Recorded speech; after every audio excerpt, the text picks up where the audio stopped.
MZ 시네필입니다. 올해 처음 나온 마블 영화인 스파이더맨 브랜드 뉴데이.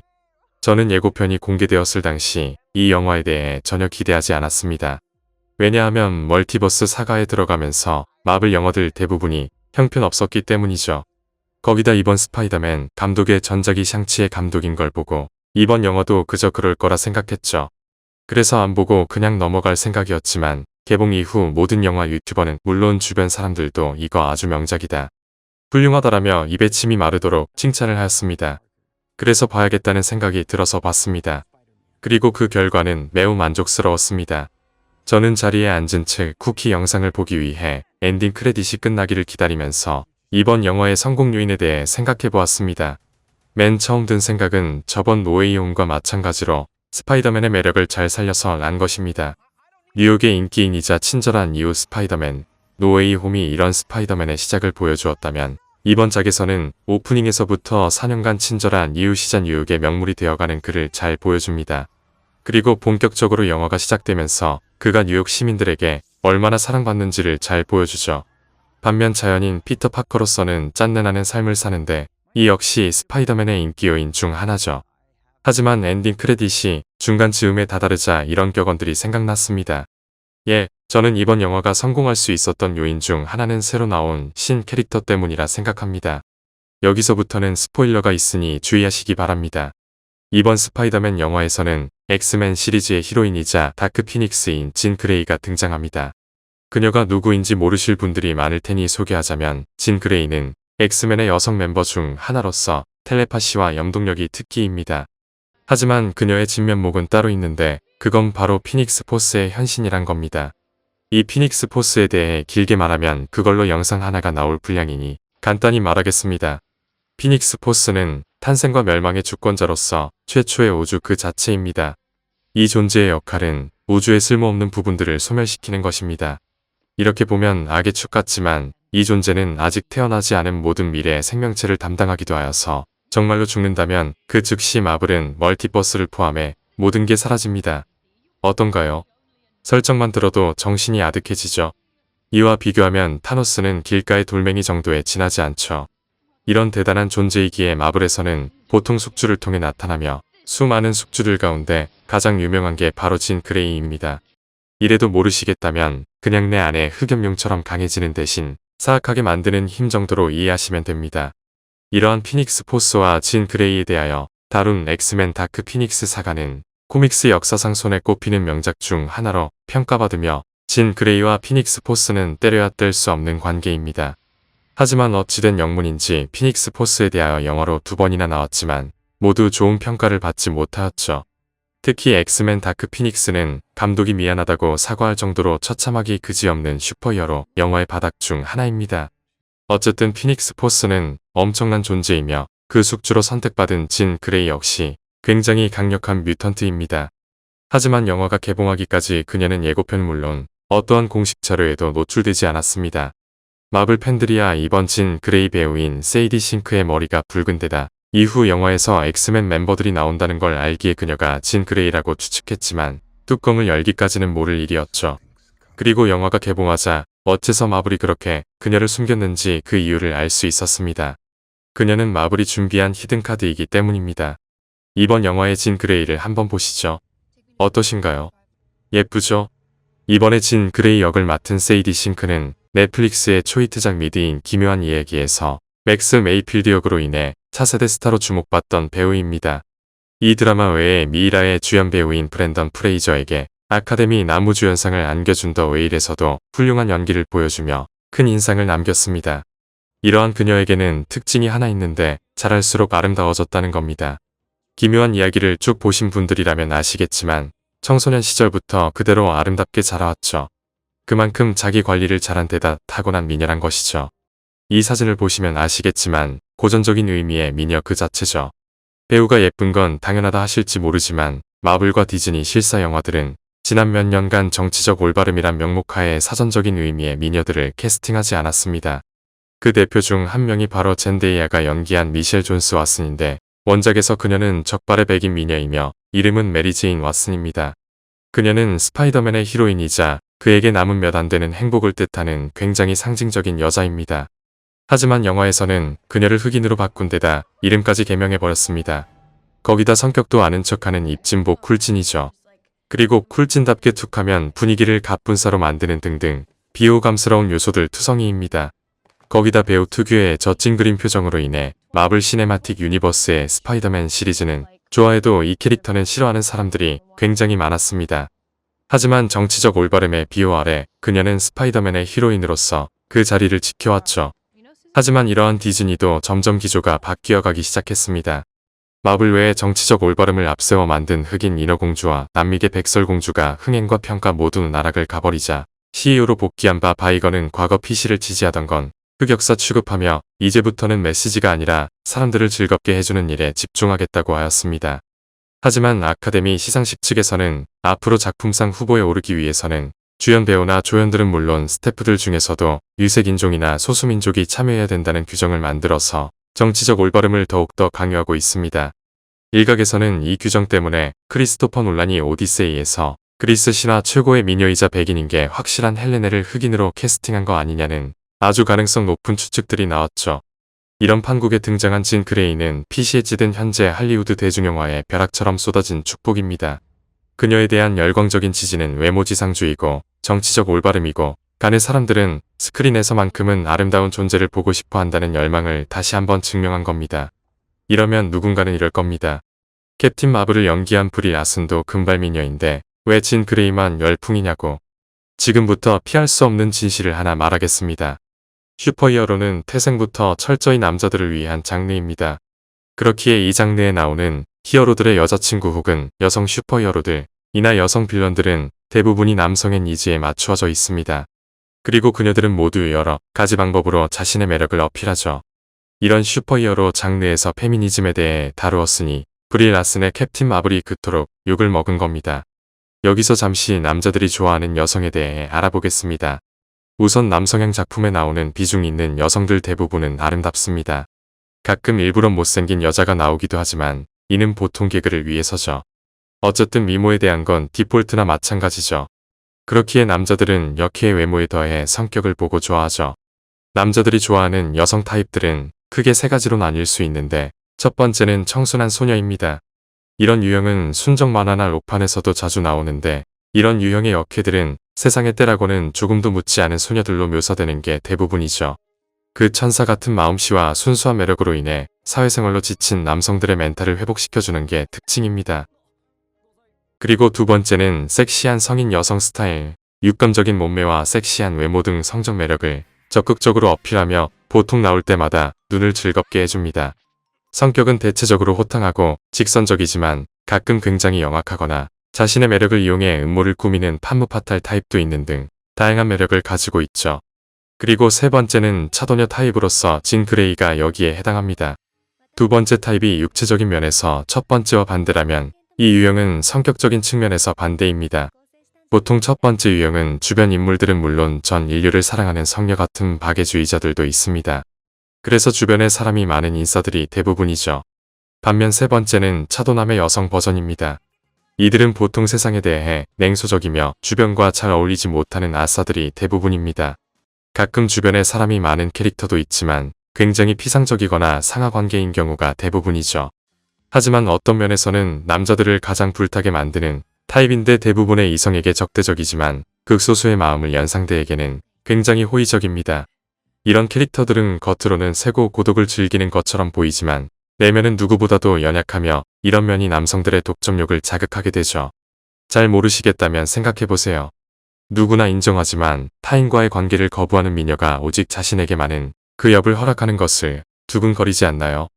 이런 심리는 여자들이 차도남을 좋아하는 것과 비슷하다 할 수 있지만 여성들의 경우 차도남들의 스펙이 최소한 재벌 몇 세여야 한다는 조건이 달려있죠. 하지만 남자들에게는 그렇지 않습니다. 돈이 많든 적든 큰 문제가 아닙니다. 아름답고 과거의 상처가 깊을수록 남자 마음을 자극하니까요. 거기다 외적으로 강하기까지 하다면 금상첨화죠. 이런 대표적인 캐릭터들이 원령공주의 산과 드래곤볼의 18호인데 둘 다 주변과 어울리는 걸 그다지 좋아하지 않는 강한 여자들입니다. 하지만 제가 수많은 역캐들 가운데 굳이 이 둘을 예시로 든 이유는 이들과 진 그레이 사이에 차도녀란 거 쇠의 또 하나의 공통점이 있어서인데 이들 모두 남성 캐릭터에게 구원받았다는 것입니다. 그리고 자신을 구원해준 단 한 사람만을 남자로 보고 그에게만 몸과 마음을 허락하죠. 인조인간 18호는 처음에 장난삼아 크리링에게 키스를 했지만 그는 이에 낚여서 지속적으로 그녀를 신경 쓰다가 절체절명의 순간 지구 대신 그녀를 선택하고 이후 신룡에게 굉장히 대인배스러운 소원을 빕니다. 드래곤볼 안 보신 분들을 위해 이 소원에 대해 설명하자면 크리링은 목숨을 구해줬음에도 자신에게 쌀쌀맞게 대하는 여자가 그녀의 연인과 행복하게 살기를 바란 거죠. 確かに俺18号のこと好きだったけど18号には17号がさ。バカ！17号は私の双子の弟だよ。だからってその気になるなよ。 현실에서 이러면 호구 취급받기 딱이지만 남자들이 보는 만화답게 그녀는 그에게 반해 직접 오해를 정정해줍니다. 그리고 작가는 부끄러워서 도무지 못 그리겠다는 수수께끼의 연애 과정을 거친 후 둘은 부부가 됩니다. ほら動かない。困ったパパだね。 그리고 원령공주에 나오는 산의 경우 어린 시절 인간 부모에게 버림받고 이를 불쌍히 여긴 들깨 신모로가 수양달러 삼은 여자입니다. 양 엄마가 신이어서 생존에는 큰 문제가 없지만 주변에 들깨만 있는 데다 자신은 자연을 파괴하는 추악한 인간과 같은 종이란 자격지심을 지녀서 스스로를 추하다 느끼고 있었죠. 그렇기에 남주의 이 말에 그렇게 놀란 거죠. 넌 아름다워. 그리고 둘은 이런저런 일들을 겪은 이후 연인이 되죠. 뭐 완전히 행복하게 사는 크리링과 18호 부부에 비해 사는 이런 대사를 하며 숲에서 살아가는 걸 택하지만요. 그래도 미야자키의 하야오 감독님 말로는 그냥 둘이 가까운 데서 따로 떨어져 사는 부부로 보면 된다고 했으니 많은 행복과 약간의 불행이 섞인 달콤 씁쓸한 케이스로 보면 될 겁니다. 어쨌든 이런 세 보이는 겉모습에 비해 놀랄 만큼 가드가 약한 게 남자들 눈에 그렇게 사랑스러울 수가 없는 겁니다. 좀 더 파고들자면 이러한 유형의 여자들은 대체로 어릴 때 학대를 당하거나 부모에게 버림받은 이유 등으로 인해 자존감이 낮은 경우가 대부분이죠. 그래서 대외적으로 유능하고 잘 나가는 것처럼 보이는 캐릭터라도 내면적으로는 상당히 취약한 경우가 많습니다. 이런 케이스는 마음속 결핍을 채우기 위해 무의식적으로 사랑을 갈구하지만 제대로 받아본 경험이 없기에 이를 잘 표현 못하거나 강하게 굴면서 엇박자가 나는 경우가 많습니다. 그 대신 상대의 진심이 전해지면 남자가 연애에 서툴거나 못생겼어도 일편단심 민들레 같은 모습을 보이죠. 진 그레이 역시 그러합니다. 마블 시네마틱 유니버스의 진은 초능력을 두려워하던 부모에게 버림받은 이후 언니와 단둘이 의지하며 살아왔습니다. 제대로 묘사되지 않았지만 언니를 찾기 위해 독고다이로 행동하는 걸 보면 그녀 외에 다른 인간관계를 맺은 적이 없다는 걸 알 수 있죠. 그렇기에 후반부 언니가 죽었다는 사실을 알자 그녀는 모든 걸 놓아버리고 폭주해버리는 것이죠. 하지만 이때 스파이더맨이 나타나 그녀에게 자신의 내면 세계를 보여주어서 마음을 어루만져 줍니다. 그리고 그녀를 위해 총까지 대신 맞기까지 하죠. 이 일로 그녀는 정신적으로 구원을 받는 동시에 피터와 제대로 플래그를 세웁니다. 이후 그녀는 초능력으로 피터를 구해주고 혼자서 어딘가로 떠나는 게 영화에서의 마지막 모습입니다. 어떤가요? 남자라면 그녀에 대한 애정이 솟아날 수밖에 없습니다. 이에 비레하드 젠데이아가 맡은 미셸 존스는 비호감적인 모습을 보여주면서 전형적인 패배의 히로인 루트를 타는 중입니다. 우선 기억을 잃었다지만 다른 남자가 생긴 것부터 크나큰 마이너스 요소입니다. 그리고 이후 과거의 두 사람이 연인 사이였다는 걸 알게 되지만 기억이 없다는 이유로 손절을 시도하죠. 심지어 이때는 피터가 구해주기까지 한 상태. 이 정도면 설사 기억이 없어도 우선 만나보면서 관계를 이어보자든가 하는 태도를 취했어야 합니다. 너무 남성 위주의 시선이라고요. 그녀와 대비되는 또 다른 캐릭터로서 네드가 있습니다. 전편 내내 피터의 절친이던 그도 미셸과 마찬가지로 기억이 지워졌습니다. 하지만 스파이더맨을 추적하는 앱까지 만들 정도로 그에게 지속적으로 신경을 쓴 데다 파티에서 피터를 보자 상당히 친근하게 대하죠. 그리고 결말 부분에서 둘이 자주 하던 주먹 인사를 하자 곧바로 그가 누구인지 기억하는 듯한 모습을 보여줍니다. 그와 비교하면 미셸은 피터의 연인으로서 자격이 없습니다. 만일 그녀가 히로인이라면 네드처럼 피터의 편지를 읽은 직후 그에 대한 기억이 되살아났어야 합니다. 하지만 그렇지 않았다는 건 그녀는 기억을 잃기 전부터 그에게 그다지 진심이 아니었다고 해석할 여지를 줍니다. 아니면 좋아하기는 했지만 평생 함께할 정도의 애정은 아니었던지요. 그만큼 여자의 기억상실은 그녀가 히로인인지 아닌지를 결정짓는 매우 중요한 극적 장치 중 하나로서 이는 남자들을 위한 연애물뿐만 아니라 여성향 작품에서도 통용되는 이야기입니다. 그 대표적인 예시 중 하나가 김수현과 김지원이 나온 눈물의 여왕이죠. 거기서 김지원은 드라마 후반부에 기억상실에 걸렸음에도 무의식적으로 계속 김수현만을 그리워하는 모습을 보여주었습니다. 여성향 작품이라도 여주인공으로 인정받으려면 이래야 하는데 남성향 작품에서 이러니 그녀의 이미지는 더욱더 나락으로 갈 수밖에 없는 거죠. 명색의 3부작의 히로인이란 게 이따위 모습을 보이니 남자들은 진 그레이에게 더욱더 열광한 것입니다. 저는 이런 둘의 행보가 마블이 의도한 게 아닌가 추측합니다. 슬슬 히로인을 바꿀 예정인데 아무리 그래도 무작정 진을 히로인으로 밀면 반감이 생길 수 있으니 미셸을 더욱더 비호감으로 만들어서 관객들이 진을 히로인으로 지지하도록 한 거죠. 그리고 이게 사실이라면 이번 마블의 전략은 매우 성공적입니다. 이렇게 강렬한 모습을 보이며 수많은 남성 관객들의 마음을 움켜잡은 진 그레이 일자는 과연 그녀가 스파이더맨 시리즈의 새로운 히로인으로 등극할 수 있을지 궁금합니다. 왜냐하면 원작에서 이 둘은 얼굴만 아는 사이이기 때문이죠. 그리고 코믹스나 영화에서 그녀와 엮이는 건 울버린이나 사이클롭스입니다.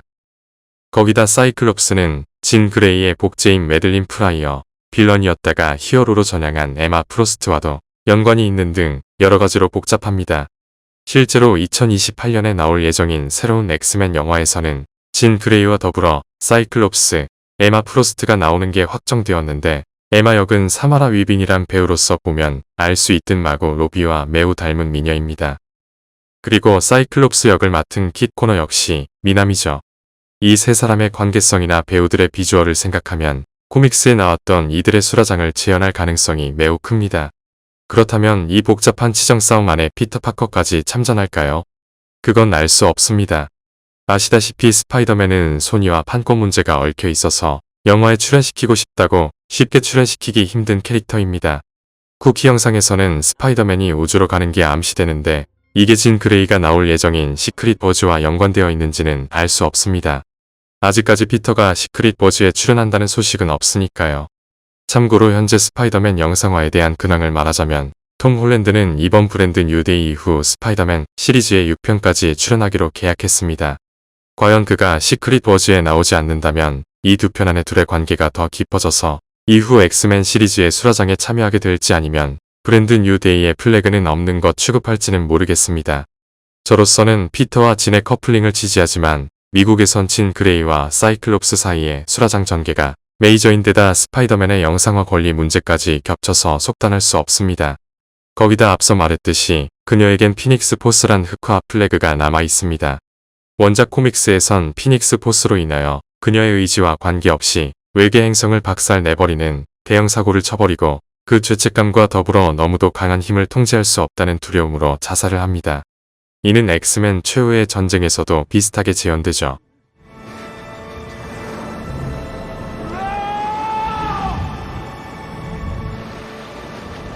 엑스맨 다크 피닉스에선 죽지는 않지만 인간의 육신을 잃고 피닉스와 동화되어 우주로 날아갑니다. 정말 이 노래 가사와 똑같이 날아오릅니다. 이 황당한 결말은 당시에 엄청나게 욕을 먹었으며 이는 현재 진행형입니다. 반면 90년대에 나온 엑스맨 애니메이션에선 누굴 죽이진 않았지만 원작과 마찬가지인 이유로 자살을 하죠. 하지만 피닉스 포스가 진을 떠나면서 스스로의 힘과 더불어 엑스맨 전원의 생명 에너지를 조금씩 이용해 그녀를 다시 되살려주는 해피엔딩으로 끝이 나죠. 비극을 좋아하는 사람들에겐 아쉬운 마무리지만 당시 미국에서는 대부분의 시청자들이 이 결말에 대해 원작 초월이라고 평했습니다. 과연 마블 시네마틱 유니버스에선 이 피닉스 포스란 게 나올지 안 나올지 의문이며 혹시 나와서 그녀가 흑화해버리면 원작처럼 그냥 죽여버릴지 아니면 애니메이션처럼 사랑과 우정의 힘으로 다시 되살릴지도 모릅니다. 그리고 그녀를 다시 원상태로 되돌리는 건 스파이더맨이 될지 아니면 사이클롭스나 울버린이 될지도 모르죠. 어쨌든 마블 시네마틱 유니버스에 등장한 진 그레이는 향후 다양한 방식으로도 활용될 수 있는 조커 카드나 마찬가지입니다. 마블도 이걸 알기에 스파이더맨과 진 그레이의 커플링에 대해서 열린 결말 상태로 둔 것일 겁니다. 그리고 이를 확인하고 싶으면 다음 영화들을 보라는 거죠. 과연 마블은 그녀가 이렇게 어마어마한 인기를 얻을 걸 예상했을까요? 개봉 전까지 정체를 꼭꼭 숨긴 걸 보면 자신은 있었던 것 같은데 만일 그렇다면 이들은 다시 전성기 때의 감을 찾은 걸까요? 이에 대해 알려면 개봉을 기다리는 어벤져스 둠스데이와 그 후속작인 시크릿 워즈가 어떤지에 대해 봐야 할 겁니다. 만일 이 두 영화가 성공적이라면 마블 영화의 새로운 전성기가 시작될 것이며 만약 그저 그렇거나 이 영화들 같은 퀄리티라면 이번 스파이더맨 브랜드 뉴 데이는 마블의 회광반조로 기억될 것입니다. 어찌되었든 이번 영화로 인해 정치적 올바름이란 대중문화에 있어서 하등 쓸모없는 적폐이며 역시 배우는 외모가 제일 중요하다는 게 다시 한번 증명되었습니다. 이 영화를 선례로 삼아서 앞으로 나올 영화나 드라마, 만화, 애니메이션도 PC 같은 건 조금도 신경 쓰지 않기를 바라며 이번 리뷰를 마치겠습니다. 이번 영상은 여기까지입니다. 구독과 좋아요 눌러주시기 바랍니다. 저는 다음에 다른 영상으로 돌아오겠습니다.